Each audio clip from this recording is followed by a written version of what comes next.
What up, guys? Shakiel Mahjouri here for Combat Culture, and just a quick reminder before we get to the video, if you can please hit like, tap subscribe, and that notification bell. Those acts go such a long way to helping us do what we do, and we really appreciate it. Without further ado, here are your 5 New Year's resolutions for the UFC in 2021.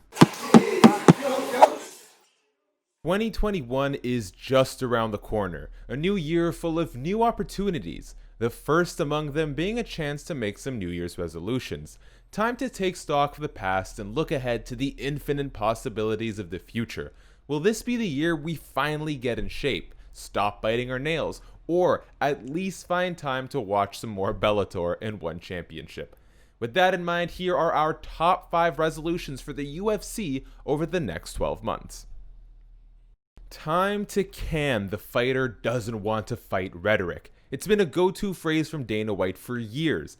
Big title fight opportunity coming up, high-priced veteran looking for a headlining bout, fighter at the end of their contract and interested in testing free agency. Suddenly, it turns out that these people just didn't want to fight badly enough. After years of putting their bodies through grinding punishment, fighters like Rose Namajunas and Robert Whittaker suddenly have cold feet.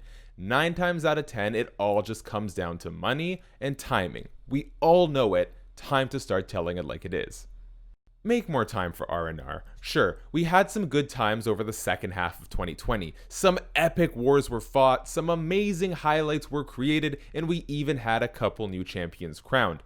After a brief hiatus though, it looks like the UFC will be back in full swing. They've already canceled an event on January 30th, which would have put them on weekly shows through March. Seems like a good time to remember to stop and smell the roses. Just leave one weekend free every now and then. After all, as the adage goes, nobody dies wishing they'd spend more time at the office. We're not saying the UFC shouldn't be busy, just maybe not quite 2020 busy. Spend some more time on your Flyweight Project. Look, 2018 was a bit of a disaster when it came to the UFC's long-term plans for build. Mick went in and restructured and rebuilt that division, and it's one of the most exciting divisions in the UFC now. And tonight we put on a potential fight of the year and potential greatest fight ever in the division's history. So congrats to Mick. Why was it in such bad shape? Was it just because people didn't care about it before? Because you had great, obviously Demetrius was a great fighter and you had other great fighters in the division. Why do you think it was in such bad shape before, and what specifically changed it to make it better now? Well, we all know nobody cared about it. I mean, I sat up here and, and at press conferences before the fight telling everybody why you needed to watch that division and why there were so many great fights, but people just didn't give a shit. You can't make people care. They got to care or they don't. Mick had some ideas. He wanted to go in and make some tweaks in the division. He did it, and here we are today. You share any of the tweaks? I think you can figure it out if you look at it. I mean, look at the roster. It's all exciting guys. Guys that are fun to talk to. You got a guy who's a real Mexican from Mexico and fights like a real Mexican from Mexico, and the list goes on and on. But these two are seriously fucking savages. Both of these guys are absolute savages. Incredible performance. What did you make of the stoppage in the Junior Dos Santos Cyril Gane fight? Junior seemed to take issue with it, saying it was behind the head. Yeah, I don't know. You guys. Men's flyweight. After 6 whole years of consistent investment and talent acquisition, the world's largest mixed martial arts organization seemingly threw up their hands and decided to scrap the whole thing. By 2019, however, it seems that the full weight of what a bad decision that was came to bear, and now, in 2020, the 125-pound weight class is just about to get back to where it was in its heyday. So, let's keep the energy going in 2021, keep signing more flyweights, put more of them on main cards, and keep that title belt active.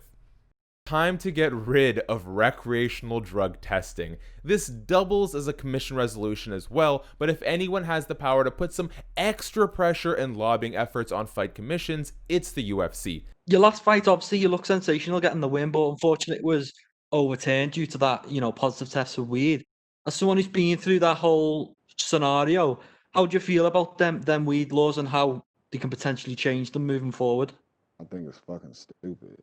It's bad. I'm not the person you want to ask that. I think it's dumb as hell. I think everything that I've had to deal with as a result of that is dumb as fuck. And yeah, I didn't think they need to find focus energy on things that actually matter and not goofy shit like that. And when it comes to stuff like that, you've got this really impressive win, and then they take it away for you for something so minor. How's that from an athlete's point of view? It's extremely irritating. You know, it's something that I got to walk around with on my record, which, in fact, and just to clear the record, I did not smoke in competition. I smoked 4 weeks before that, out of competition before I even took the fight. When I took the fight, I stopped smoking immediately. And somehow in their test, it came back that my levels were too high.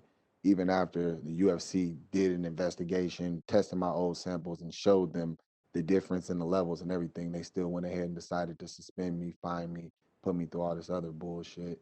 So it's annoying as fuck, bro.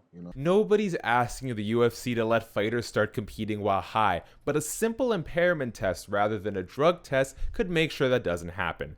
MMA is hard enough for fighters without seeing quality wins overturned because someone popped an edible 2 weeks from fight night.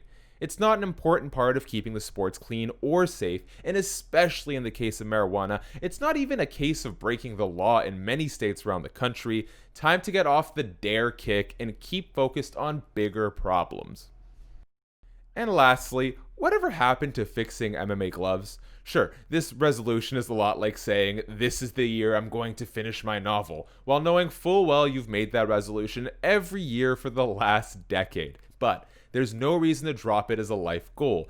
Maybe that divine spark of inspiration will finally strike. Maybe all the science going on at the Performance Institute can lead to some practical innovation as well. Or maybe the UFC can just partner with Trevor Whitman and use the gloves he dropped earlier this year.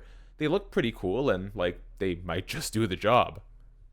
And that is all for today's video. Let us know, guys, what would you like to see the UFC do in 2021? Obviously, 2020, complicated year for all, but man, they put on a ton of great fights. It was an exciting year to be an MMA fan, but what would you like to see them improve on heading into the new year? Let us know. As always, hit subscribe, tap the notification bell, leave a like on this video. You can follow me on Twitter at FightShackFight. Until next time, take care and wishing you all the best in 2021.